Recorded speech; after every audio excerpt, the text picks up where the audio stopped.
వీళ్ళు లేకపోతే సదుపాయాలు మీకు వస్తాయి. రోడ్డు వేద్దామంటే ఆడు పగలగొడుతున్నాడు, మంచినీళ్ళ పైపు వేద్దామంటే ఇటు తగలబెడుతున్నాడు.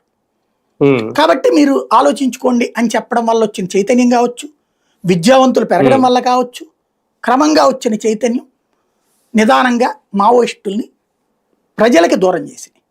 దానికి తోడు వీళ్ళు ఏవైతే బెదిరింపులు దుర్మార్గాలకు పాల్పడుతుండటం ఇవి పెరిగిపోవడం, రాజకీయ నాయకులతో లింకప్ చేసుకుని చివరికి అధికారంలోకి ఎవడు రావాలో డిసైడ్ చేసే కార్యక్రమాలకు వెళ్ళిపోయారు. తద్వారా అప్పటిదాకా వీళ్ళకి గిరిజనుల్లో ఉన్న పట్టుని చూసి వీళ్ళు చెబితే మనకు ఓటేస్తారు, రాజకీయ నాయకులు కూడా వీళ్ళతో స్నేహాలు మెయింటైన్ చేశారు, రాజకీయ నాయకులు కూడా చందాలు ఇచ్చారు. దాంతో వీళ్ళు ఒక సూడో ప్రభుత్వం కింద ఫీల్ అయిపోయారు.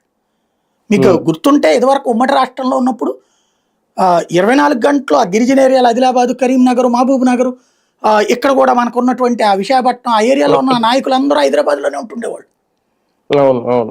ఎప్పుడు భయపెట్టడమే వాళ్ళని, ఎప్పుడు చందాలు వసూలు చేసుకునేవాళ్ళు.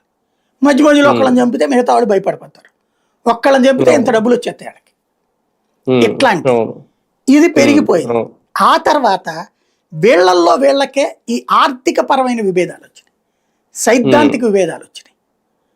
ఇప్పుడు నక్సలైట్లలోనే గ్రూపులు ఏంది, మావోయిస్ట్. ఇప్పుడు మావోయిస్ట్ అని అంతా కలిపి ఒక పేరు పెట్టారు. ఇదివరకు సిపిఐ ఎంఎల్ ఒకటి, జనశక్తి ఒకటి,